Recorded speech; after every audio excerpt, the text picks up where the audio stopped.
Good afternoon, ladies and gentlemen, and welcome to another exciting Propagandacast with me, your host, Imperial Dane.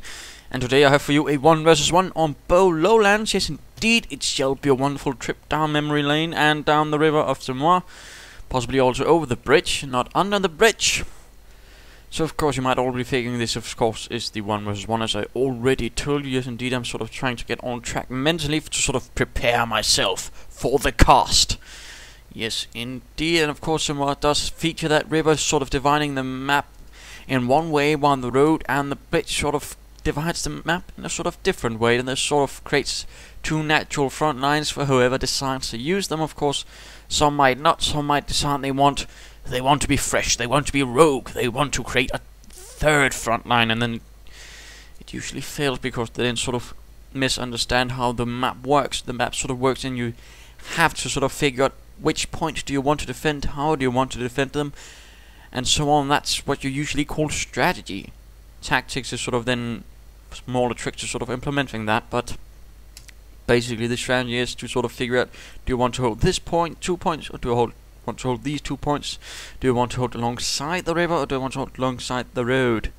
These sort of things, and with what sort of forces do you want? Do you want defenses?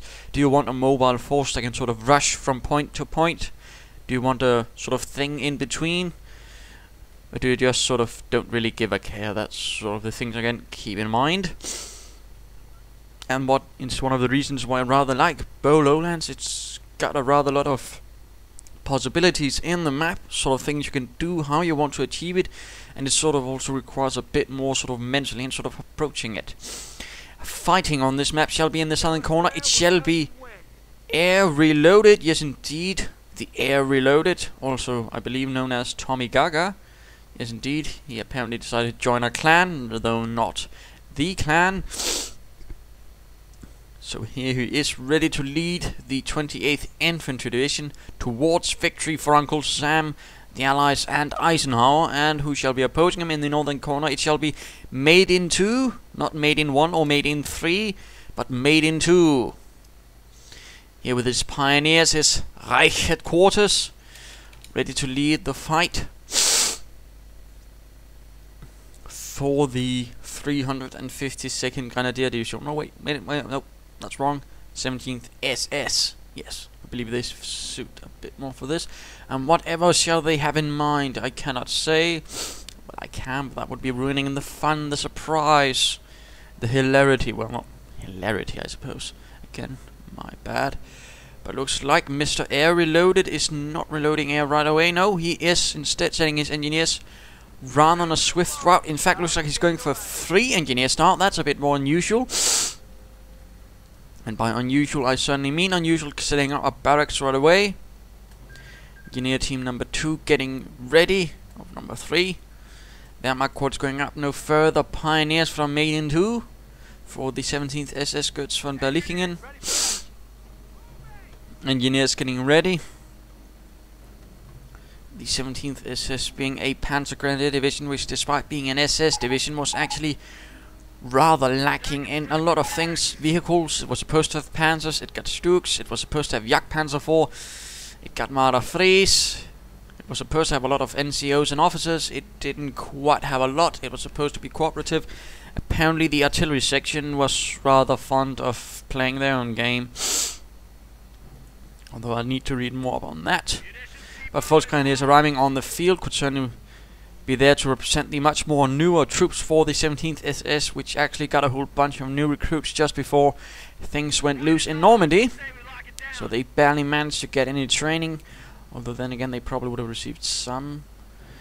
And there we go, getting some barbed wire up. And wait a minute, why is he doing it right there? And he's sort of figuring for some sort of position right here, but then he's cutting himself off from this victory point. I mean, he could have been placing it down here. I'm not entirely sure I like this idea he has in mind already. AirReloaded. On the other hand, pushing forwards for Uncle Sam. Riflemen ready. Using the engineers to sort of secure a lot of territory right away. Not a bad idea. I mean, it's a larger map, so why not? Pioneers getting engaged by the engineers.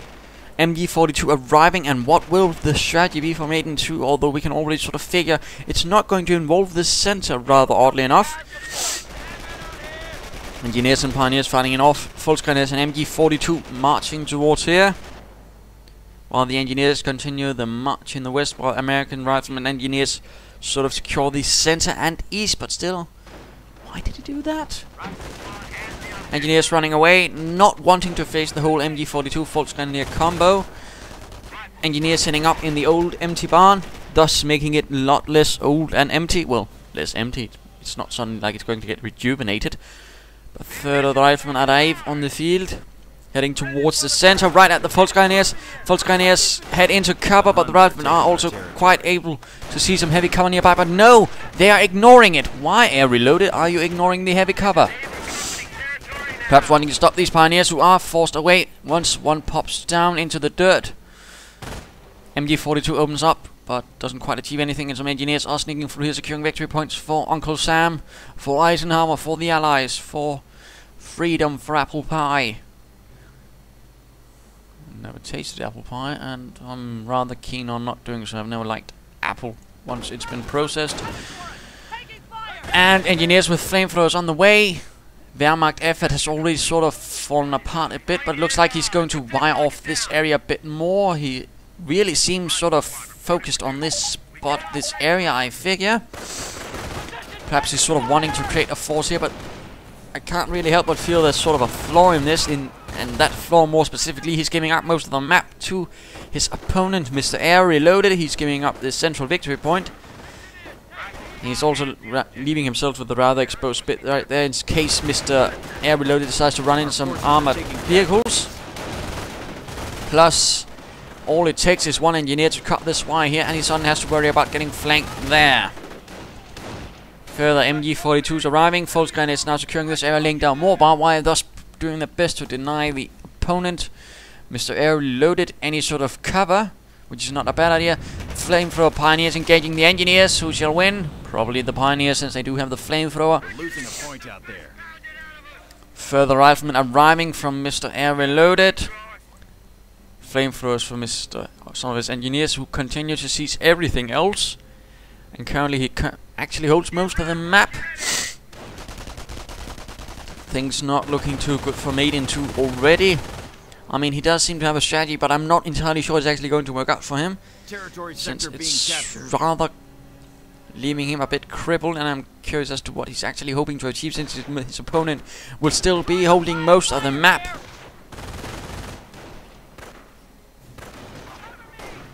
And if he was hoping to sort of create a blockade, he would probably have been better off actually going again alongside the river, rather than trying to create his own sort of featureless sort of defensive line.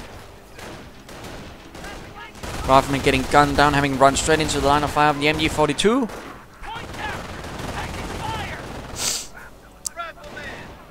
Rifleman trying to reconnect these territories with the rest of the American base. Now lots of barbed wire here, deciding, well, if his opponent could go for the wire game, so can AirReloaded, and apparently deciding to wire him this way. Interesting thing. But again, I think Mr. AirReloaded would have been better off sort of trying this way, perhaps, you know, creating this. It's the sort of usual thing I actually go for when playing in the north. Losing contact with one of our sectors. So I don't know. Just my suggestion, at least. Would create a lot more stable position. It's going to be a lot harder to sort of flank in, which you can rather do from here, if he so decides, with those pair of wire cutters, and you know, Engineers have those. Creek barracks going up. Volksgrenadiers pushing through here, it seems. While others are securing territory right here with some Pioneers engaging the Engineers. Barbed wire not quite covering. Engineer goes down, but Riflemen are now arriving. Riflemen pushing through here once more, it seems. Pioneers laying down mines. Good show from Magin2, though at least he's aware that he's probably going to be needing something like that. And the Volksgrenadiers in the north are retreating. Magin2 not really achieving much. And there we go, the Engineers about to cut the wire. There we go, a nice hole in Magin2's defenses, already achieved by the slightest of things, that is a wire cutter. Now of course we can rather see the problem here. His defense is rather dependent on that his opponent isn't sort of flanking about, which is rather happening right away.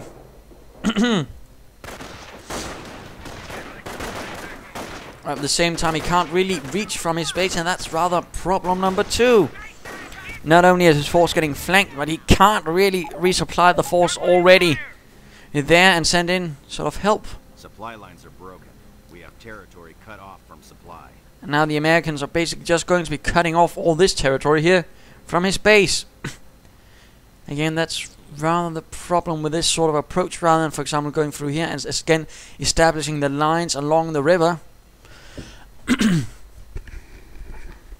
It would also create more tactical opportunities rather than the situation where it's sort of managed to end himself in right now. Riflemen engaging some Volksgrenadiers with pioneer support. Forces pushing through in the south, having to of course spread out. Volksgrenadiers here need to also move out. The MG42 still hiding up here, but the other one engaging. Riflemen running away. Pioneers getting gunned down. Volksgrenadiers taking heavy losses. They're out in negative cover. Oh dear. Pack 38 trying to advance. Motor pool up for air reloaded. Armored car ready. This, of course, is the sort of thing you have to expect if your opponent hasn't gone for BARs after a certain amount of time. Then he's going for it, and of course, Mr. Magin2 did expect that, but then his strategy rather failed to take into account the sort of flanking attempt right here, and he can't reach with the Pack 38 to sort of support his own forces in the field. Again, it's this sort of rather curious overexposure he's made to himself. He was sort of trying to be, yes, clever. Let us sort of force our opponent in a nasty position, but then again, there was a rather major Achilles heel right here, and now he's sort of trapped without a lot of resources, without much to do. Pioneers MG42 retreating. Volksgrenadiers trying to charge, knock out the M8, but then deciding not to again. And the Pack 38 just moves in. MG42 gets flanked. Pack 38 just advances. Riflemen standing right in the line of the MG42, getting burned, getting shot, but the others get unpinned. Grenadiers arrive. Magin2 apparently just continues remorselessly. Squad lost. Infantry unit actually gets lost for AirReloaded this time around. Riflemen running away. Oh dear, this could be another loss. This could be another loss. Could be, but doesn't seem to be. Doobie. But securing all 3 victory points more or less. Again, Observation posts report we are losing a rather serious case of overexposure in this case. Again, due to sort of this, well, not really strong point right here. Again, he would probably be better off sort of trying to create here and then set up an outpost here with at least some sort of unit, so he could at least be aware that, oh right, someone's breaking through here. Thus he could also hold 2 victory points rather than just 1. And looks like he's actually trying to break through here, but his pioneers are going to run straight into some riflemen and going to get promptly shot down. Pack 38 in the center of everything. MG42's Volksgrenadiers moving in, but Grenadiers and other Volksgrenadiers will have to recapture what is lost. Otherwise he's going to be lacking rather severely in everything. And now, my goodness, that's quite a barrier right here. Engineers sweeping the mines. Pack 38 opening up on the M8s, but has rather some difficulties actually hitting anything. MG42 getting cleared out. Volksgrenadiers and riflemen fighting. These Volksgrenadiers will not make it even with veterans who won. Oh, but no, the riflemen are retreating. Quite fortunate right there. M8 heavily damaged. Another one moves in. Oh dear, just as the Pack 38 turns around. Although a Panzerfaust could clear it out. And let's go look at the Magin2. Not the best day to be a Pack 38. It has been flanked and now it cannot really turn around and deal with it. But there we go. It looks like Mr. AirReloaded has made his mistake. Yes, indeed. Gone. But now riflemen are charged again and rather rendering this moot all useless. Grenadiers need to move in. Other Grenadiers are ready. MG42s, Pioneers, everything needs to be thrust into the fight. Pack 38 cleared out. Come on, Magin2, fight for the fatherland. Or it's a trip to the Eastern Front for you. No doctrine as of yet. MG42's advancing. Grenadiers moving in to support.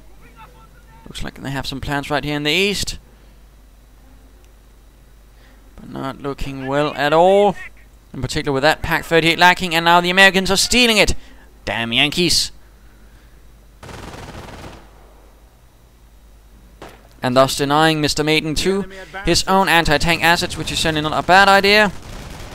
Usually the thing you want to do. If possible, either by stealing it or usually by laying down a mine, so when they pick it up, they're going to be bombed to bits.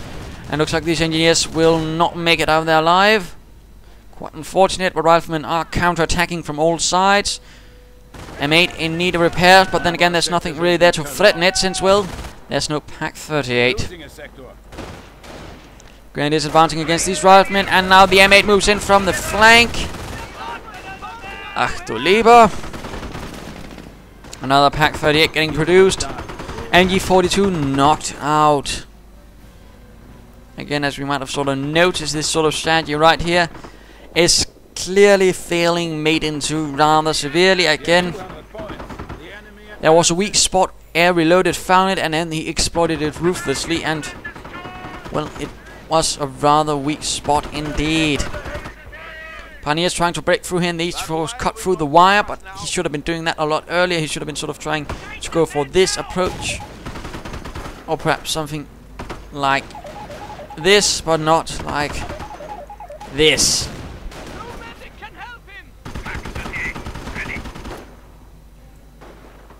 But there you go. The victory points are rather a sort of idea of how to sort of defend this map. And so are some of the features, but he decided to go his own ways. Panzergrenadiers ready. The Grenadiers, the more tougher troops of the 17th SS, perhaps being the only hope for victory right here. Riflemen charging in. M8 moving in. Panzergrenadiers chaps getting gunned down rather severely. Panzergrenadiers flying, hitting the M8. Pack 38 on the move. MG42 clearing the way. He's keeping it secure. And Grenadiers getting surrounded. Oh dear, grenade flung at the riflemen, doing a bit of damage. But the Panzergrenadiers Grenadiers will have to run the gauntlet. Oh dear, will they make it? Will they make it? Will they make it? No, they didn't. And the Panzergrenadier was dropped. And the Pioneers caught on fire. The fuel tank burst into flames. Veterancy gained. Which is a sort of thing that can happen, although it's a bit rare. Now Veterancy 2 for the infantry again. In this case, I would rather have seen perhaps a Sturm Armory, rather something that could actually break out of this sort of peculiar situation, rather than getting Veterancy 2 for its infantry.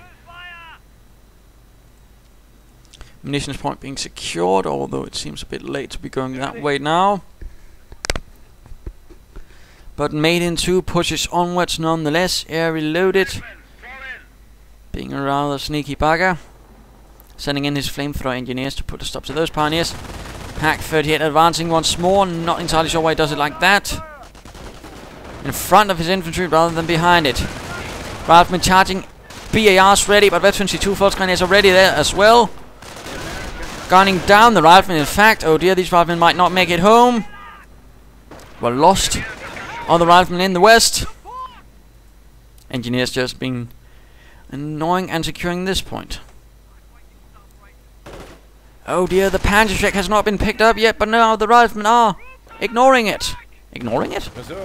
No, apparently they do spot it now, and then make a run for it.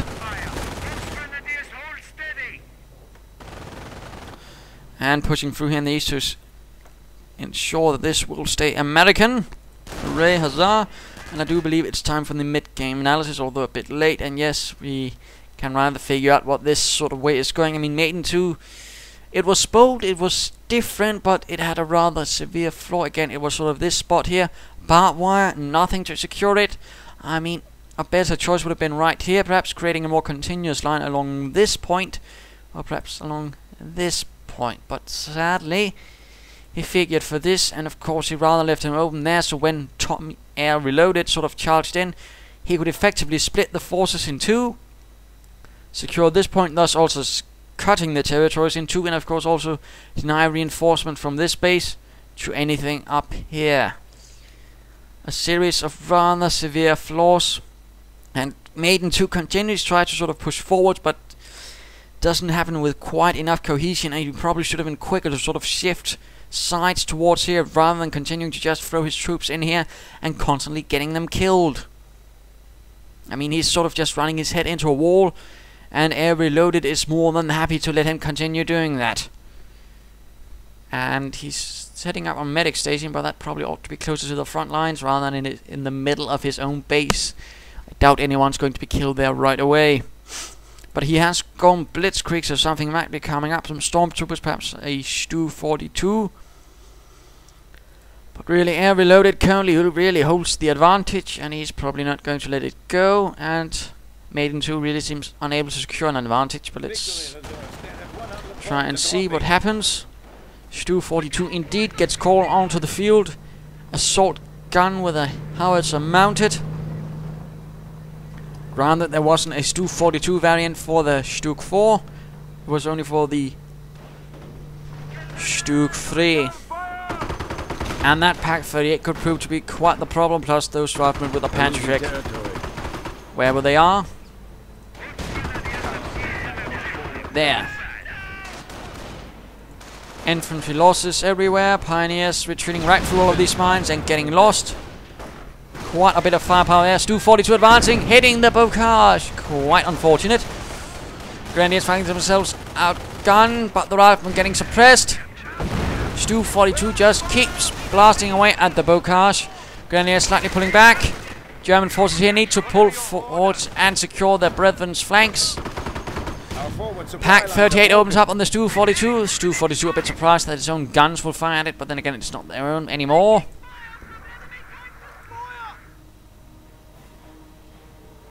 Medics pulling forwards. And again, the German effort does seem a bit off. I'm not entirely sure why he's moving more than one unit to secure territory here. He needs all the infantry and get on the front. Not running about seizing territory at this stage, but that's just me. Things are looking rather grim for the 17th. SS.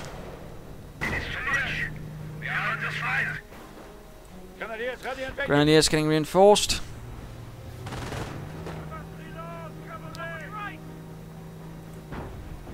And riflemen moving in to deal with these Volksgrenadiers. Although a Stu 42 shots does deal rather heavy damage.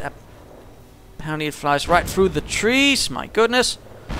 Nice shot there. And once more the riflemen push through here. Get flanking in, but now are surrounded by Grenadiers. Grenadiers being flung at them.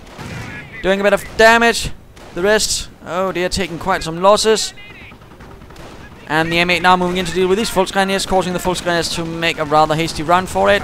MP40 equipped Volksgrenadiers now as well there. Pak 38 could find himself decrewed. This could be it for Magin2 if he pulls it off properly. Engineers cut down. We have only 50 points in reserve. But he's lacking in victory points. Because again, his strategy rather did not involve more than one victory point. Right away. Grenades doing quite a bit of damage. Those pineapple grenades are quite vicious buggers.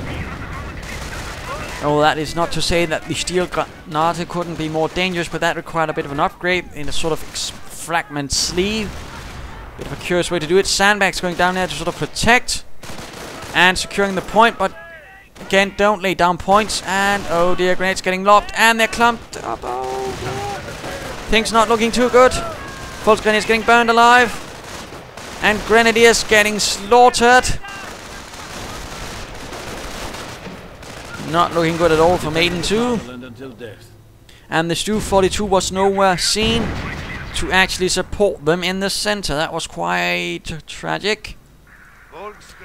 And all the Grenadiers got murdered. Boo. Well, yes, indeed, not perhaps the most exciting match in one way, but then again, I rather feel that somehow showing when you make a rather big mistake like that in how to use the map, well, that is vital, and you have to understand how some of these maps work, and sometimes how, you know, wiring doesn't work. I mean, in this case, you shouldn't be using it to sort of protect a vital weak spot in your strategy. I mean, this was really, you needed something like a bunker, perhaps with an MG42 to cover it off, not some pieces of wire with barbs on it. And now AirReloaded is just laying down a small minefield right there. Volksgrenadiers charging ahead. Oh dear. The enemy is seizing our territory. Americans pushing through here, obviously. Mate moving in, and false grenadiers keep hitting all the mines. Grenadiers as well. Stu 42 getting hit from the rear by the M8. MG42 stopping the riflemen from charging ahead, but for how long? Grenadiers getting killed. The M8 proving to be lethal still. Engineers charging ahead. And things are looking rather grim. The MG42 doing its best. Another one setting up right behind it. But the first one will be cleared out. Oh dear. And they secure the victory point here. But for how long? M8 knocked out. Actually, rather interesting. Hack 38, MG42 gone. This is rather looking disastrous for Magin2. And the Stu 42 simply can't hit anything, and this MG42 is rather out in the open, thus making itself an easier target for all these riflemen who are retreating though. But the engineers are securing the victory point right here, and there's absolutely nothing in his arsenal, except perhaps these grenadiers or some stormtroopers if he decided to call them in. But no, he isn't. Instead, he's just getting more grenadiers who need time to train. Sometimes you just need to call something in, even if it's slightly more expensive, because time is a premium. But no. Nothing like that for Magin2. You have to be frugal even when defeat is right nearby, it seems. And these engineers are not looking too happy. Let's go have a look at AirReloaded, who now has access to the Pershing. Well, we all know how that's going to end up, I'd argue. Now these false guys are making a run for the other victory point, but something tells me this is not going to last long. Or is it? Victory point under siege. The Germans are moving in. Oh dear. But riflemen are reformed actually. Stu 42 blown to bits. This is not really looking good for Magin2. He's doing his really trying to be bold, but he's just losing a lot of men. And now Stu 42 as well. And the Pershing has arrived for the 28th Infantry Division. I think we can all see where this is going. False grenades holding the line. Assault grenades now being used. Rather feel this is a bit late, but they do manage quite a nice kill rate on these riflemen. But now the Pershing is going to put a stop to that rather succinctly, swiftly and deadly. And I'd certainly say things are out the window for Magin2. All hope is lost. Panzergrenadiers obtained, but that's a bit too late again. GG, and there we go. Game over. Game number 1 for today, of course. I'm still going to try to, at least for this Sunday, get up 2 games today. So of course, yes, this is the sort of shorter one, the sort of more strategic, looking at some rather severe mistakes again. This one really was the major problem for Magin2. So again, when you're sort of looking at maps, be careful of such points. Again, if you really have some sort of important spot, don't wire it off. Wiring off is not really there to protect your flanks against everything. They're there to sort of make things harder for your opponent, but they're not going to definitely stop him. It's more there to sort of support your infantry, make them stronger on the defensive. If you really want to close something off, get down a bunker. I mean, really, a bunker could really have saved him a lot of worth. Yes, it would have cost something, but in the end, he had to pay a lot more for his mistake. And then again, I'd really more have recommended setting up shop here rather than right behind the victory point, or right in front of it. I mean, not good. Not good at all. Otherwise, good show there from AirReloaded. Rather aggressive, certainly taking all of the map when he could. Found the weak spot, exploited it rather viciously, and Magin2 rather paid for that dearly. So there you go. I hope you enjoyed this match. If you did, want to subscribe or tell your friends, and if you didn't, well, why not send in a replay of your own? Stay tuned for more Propagandacast later today. Cheers.